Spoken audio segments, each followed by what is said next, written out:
사랑하는 하나님, 한 주를 시작하는 이 아침 우리를 깨워주시고 하나님을 사모함으로 예배의 자리에 나올 수 있도록 이끌어 주셔서 감사합니다. 이른 시간 몸의 피곤함을 무릅쓰고 나오신 성도님들과 각자의 처소에서 온라인으로 마음을 모아 예배하는 모든 성도님들을 주께서 기억하여 주시고 축복해 주시옵소서. 인생의 많은 짐을 지고 걷는 일상 속에서도 하나님 앞에 멈추어 기도하는 심령들의 위로를 더하시고 우리 성도님들이 드리는 간구의 기도가 하나님 마음에 닿아 주님의 방법으로 응답되는 역사가 있게 하여 주시옵소서. 하나님, 오늘도 우리 안에는 여러 질병으로 하나님의 위로와 치료를 기다리고 계시는 성도님들이 계십니다. 추운 겨울에 예기치 못한 발목 골절로 수술을 받으시고 핀 제거 시까지 오랜 치료와 어려움을 감당해야 하는 권사님이 계시는데, 하나님, 그 약해진 발목을 붙들어 주시고 주님의 손으로 만져주셔서 뼈의 마디마디가 더욱 강건하게 회복되게 하여 주시옵소서. 특히 계속되는 항암 치료로 지쳐있는 성도님들 곁에 주께서 친히 함께 해주셔서 모든 암세포가 사라질 뿐만 아니라 약해진 면역 체계가 다시 살아나 두려움을 이기고 새 힘과 기쁨을 누리는 한 주가 되게 하여 주시옵소서. 뿐만 아니라 겨울철 여러 가지 독감과 장염으로 고생하는 우리 교회 학교 아이들이 많습니다. 아이들을 어렵게 하는 모든 바이러스들이 사라지도록 도와주시고 자녀들을 돌보느라 함께 지쳐있는 부모님들에게도 찾아가 주셔서 몸과 마음의 평안을 얻게 하여 주시옵소서. 또한 하나님, 오늘은 모든 목회자들이 높은 뜻 연합수련회에 참석하여 함께 예배하고 기도하는 시간을 갖습니다. 이 시간을 통해 우리 안에 하나님의 주인 되심이 회복되게 하시고 하나님이 기뻐하시는 교회로 한 걸음 더 나아갈 수 있는 믿음의 도전이 있게 하여 주시옵소서. 이제 하나님, 요한복음 말씀을 통해 소외 속에 살아가던 한 영혼을 찾아가시는 주님의 말씀을 듣습니다. 사람들의 시선을 피하여 목마름을 채우기 위해 우물가를 찾았던 여인을 기억하여 만나주신 그 예수님을 오늘의 우리도 만나게 하시고 영원히 목마르지 않게 하는 성령의 샘물을 맛볼 수 있도록 도와주시옵소서. 이해되지 않는 길 속에서도 하나님의 인도하심을 발견하고 사회와 이웃을 향해 주님의 마음으로 나아가는 예배자로 우리 모두를 새롭게 하여 주시옵소서. 지금도 우리 곁에 계시며 생명수가 되어주시는 예수 그리스도의 이름으로 기도드리옵나이다. 아멘. 이제 오늘 우리에게 주시는 하나님의 말씀 함께 보겠습니다. 하나님의 말씀은 요한복음 4장 1절부터 14절까지의 말씀입니다. 요한복음 4장 1절부터 14절까지의 말씀을 한 절씩 교독하시고 마지막 구절은 함께 읽겠습니다.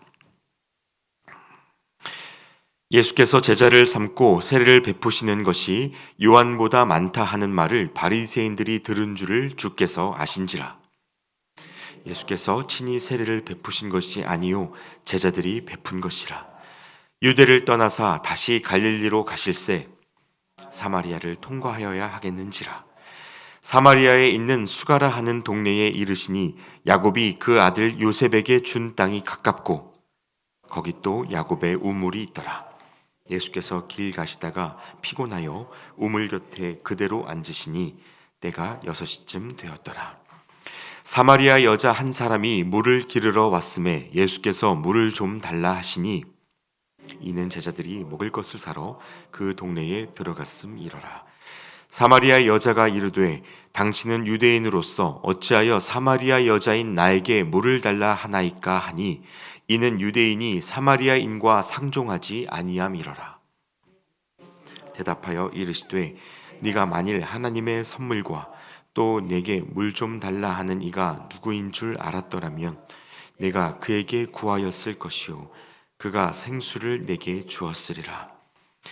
여자가 이르되 주여 물기를 그릇도 없고 이 우물은 깊은데 어디서 당신이 그 생수를 얻겠사옵나이까. 야곱이 이 우물을 우리에게 주셨고 또 여기서 자기와 자기 아들들과 짐승이 다 마셨는데 당신이 야곱보다 더 크니이까. 예수께서 대답하여 이르시되 이 물을 마시는 자마다 다시 목마르려니와 내가 주는 물을 마시는 자는 영원히 목마르지 아니하리니 내가 주는 물은 그 속에서 영생하도록 솟아나는 샘물이 되리라. 아멘.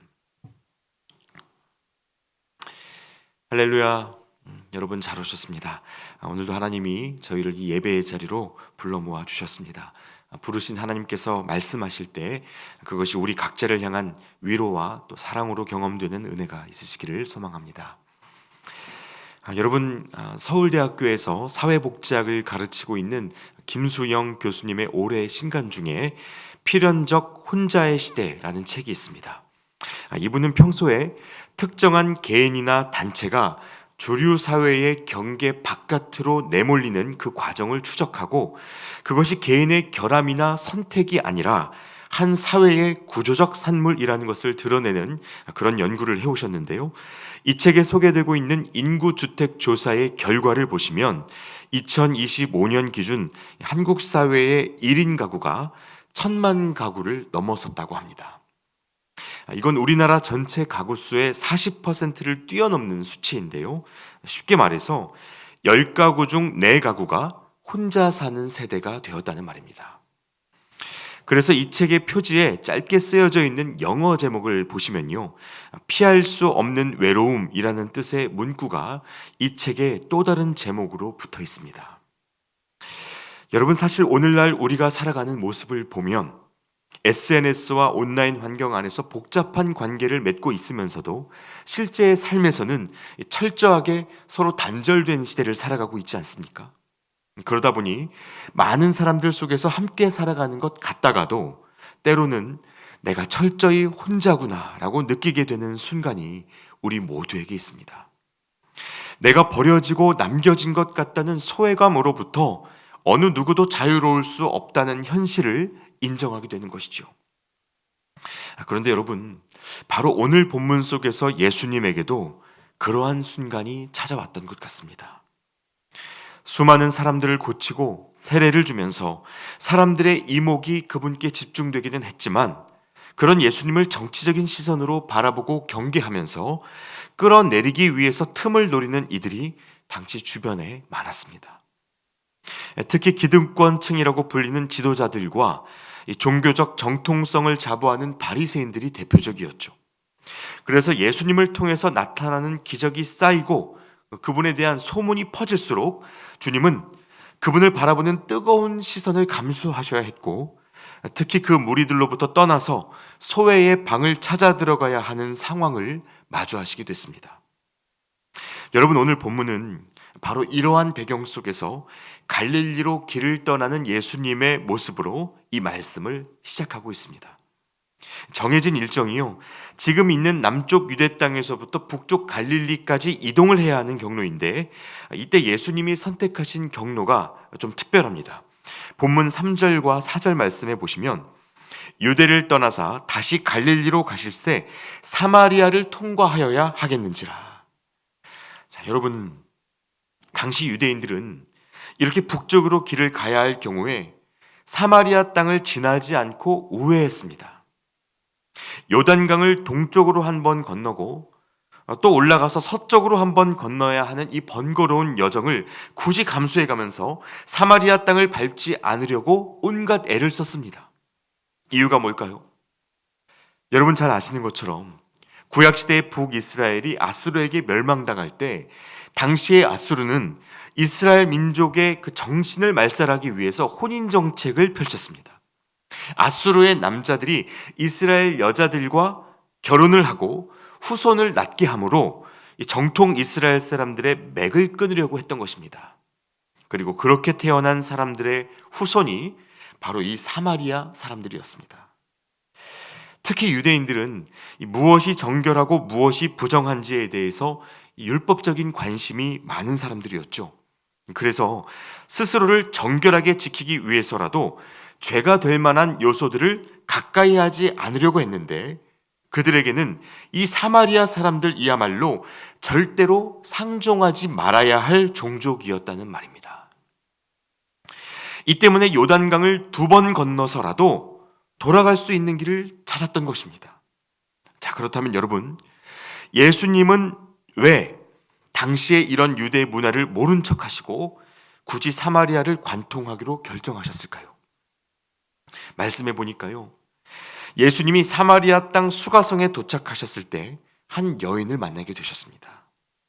아마도 이 사람과의 만남이 예수님이 사마리아에 오셔야 했던 첫 번째 이유였을 텐데, 여러분 이 장면을 머릿속으로 한번 상상해 보시면 좋겠습니다. 자, 먼저 예수님은 유대인들의 정치적 다툼으로부터 벗어나서 피하고 계시는 중이었습니다. 이때는 제자들도 함께 있지 않았고 혼자 걸으시면서 피로가 쌓이고 갈증도 점점 심해지셨겠죠. 그래서 말씀에 예수님이 피곤하셨다라고 정확하게 묘사하고 있습니다. 정신적 피로와 육체적 피로가 모두 뒤섞인 상태를 말하는 것인데, 이 때문에 우물가를 찾으셨고 거기서 물 한 잔 마실 수 있기를 기대하셨습니다. 그런데 그 순간 예수님이 앉으신 그 우물가에 물을 기르러 온 한 여인이 등장합니다. 여러분, 지금 이 장면의 시간이 낮 12시 정오입니다. 팔레스타인 지역에서 낮 12시의 태양은요, 밖에 서 있기가 어려울 정도로 강하기 때문에 이 시간에는 아무도 우물에 나오지 않았습니다.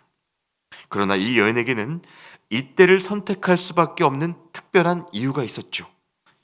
여러 남자를 만나고 헤어지면서 꽤나 오랫동안 구설수에 오르고 있었기 때문에 가급적 사람들과 마주치지를 않기를 바랐던 것입니다. 그런데 하필이면 오늘 그 자리 그 시간에 처음 보는 유대인 남자가 앉아 있었다는 것입니다. 여러분, 이것이 얼마나 불편한 상황입니까? 상식적으로는요, 흘낏 보고 지나쳐 버려야 마땅한 상황입니다. 그런데 예수님이 말을 거시죠. 심지어 이 여인에게 물을 달라고 요청을 하셨습니다. 그러니까 이 사마리아 여인 입장에서는 당신 같은 유대인 남자가 왜 나한테 물을 달라 하느냐고 반문하는 것이 너무나 당연한 일인데, 여러분, 바로 이 만남이 이 사마리아 여인과 그 마을 사람 모두의 삶에서 가장 중요한 만남이 됐습니다.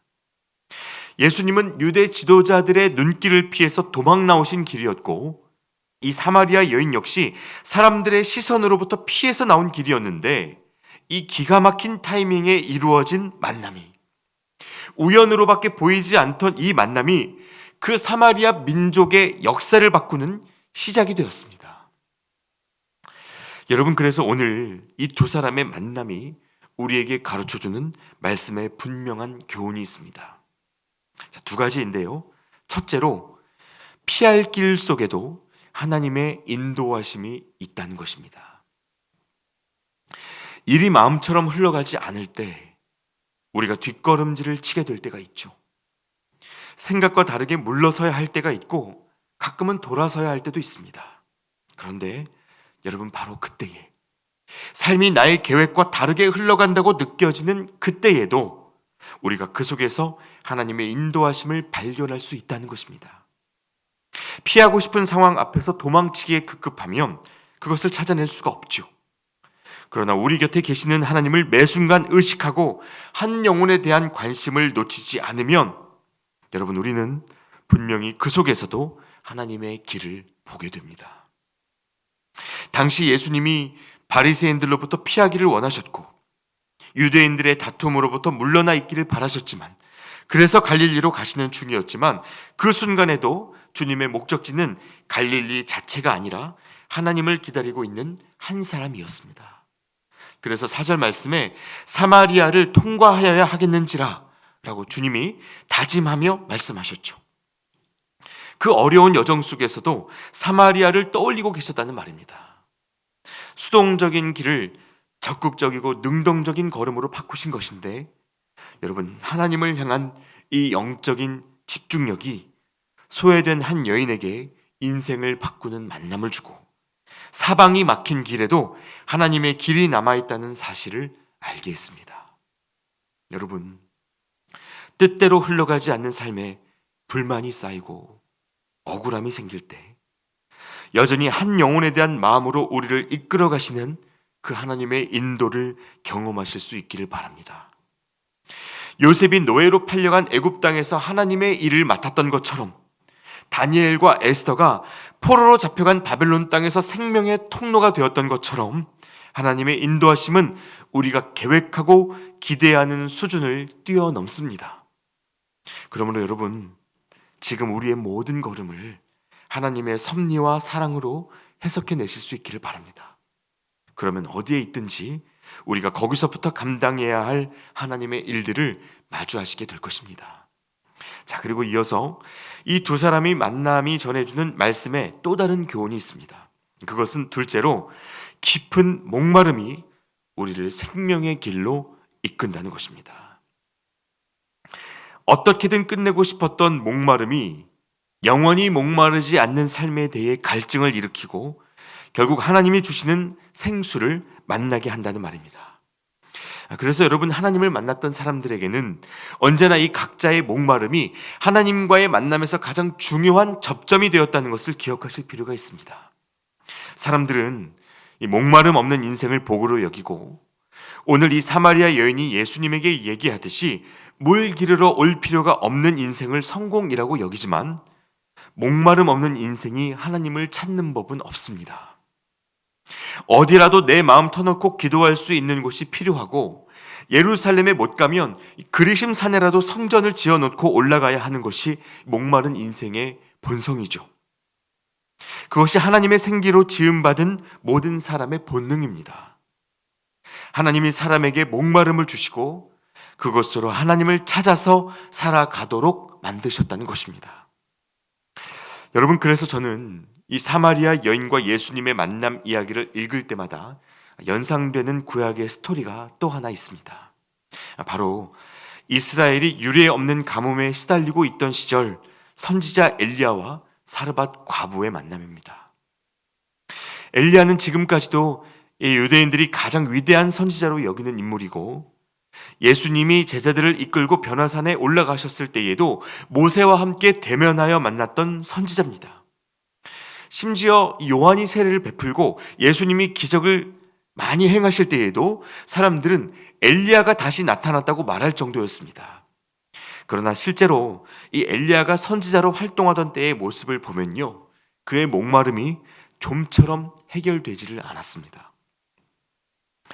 이스라엘에 닥칠 가뭄을 직접 예언하고 나서 엘리야는 한 시냇가로 도망을 쳐야 했고 꾸정물처럼 고인물을 마시면서 까마귀가 물어다주는 고기로 끼니를 때웠습니다.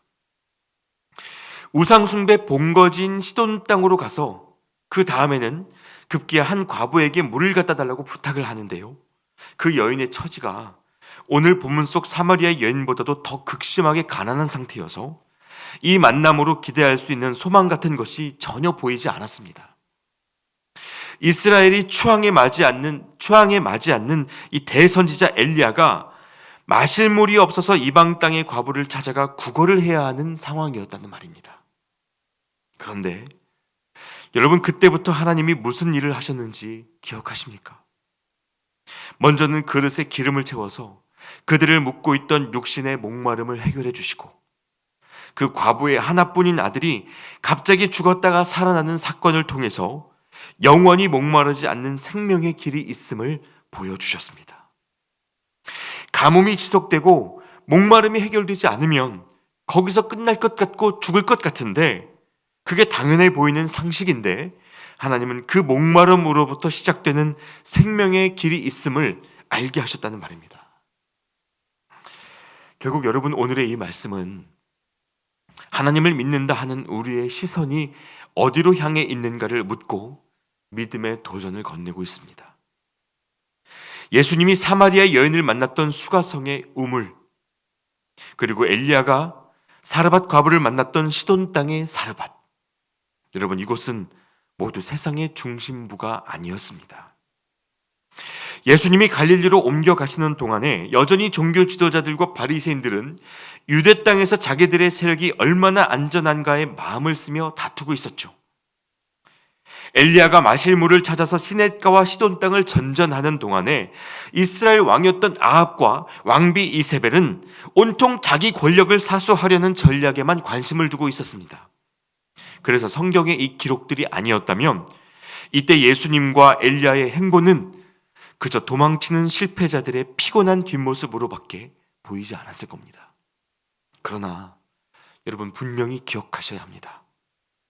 아무도 거들떠보지 않는 그 변두리에서 사람의 목마름이 한계에 닿아 있고 도망쳐야 하고 숨어야 하는 그 찌질한 자리에서 하나님의 일들이 이루어지고 있었습니다.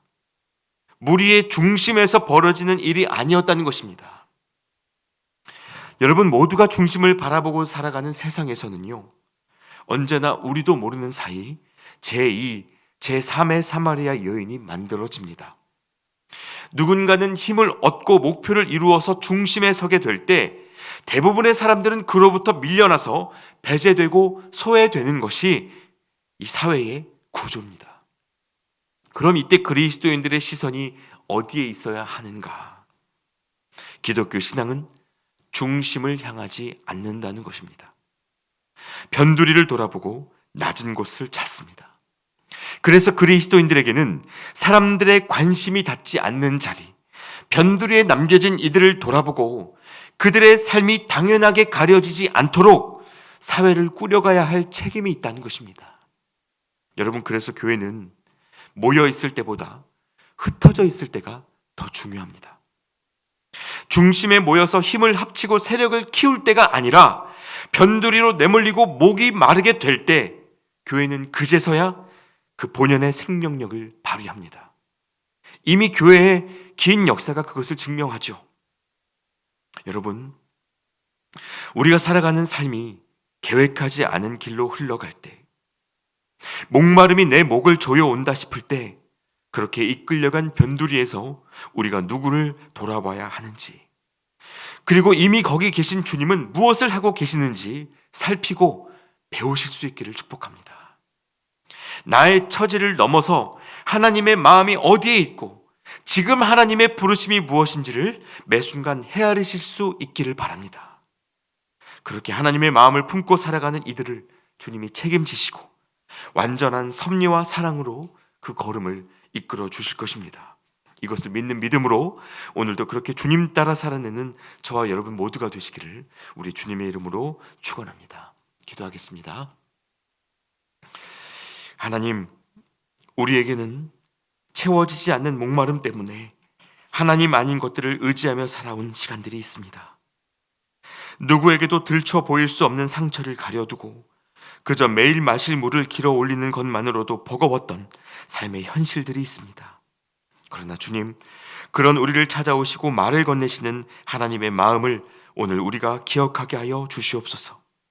의미 없어 보이는 우리의 일상에 생명의 영을 부으셔서 하나님의 일을 이루는 역사의 조각으로 쓰고 계신다는 사실을 우리가 잊지 않게 하시고, 소외되고 내몰린 자리에서 일어나는 하나님의 역사를 발견하고 동참할 수 있도록 주님 우리와 날마다 함께하여 주시옵소서. 우리를 위해서 가장 낮은 자리로 오신 예수 그리스도의 이름으로 기도하옵나이다. 아멘. 계속해서 각자의 기도 제목으로 기도하시겠습니다.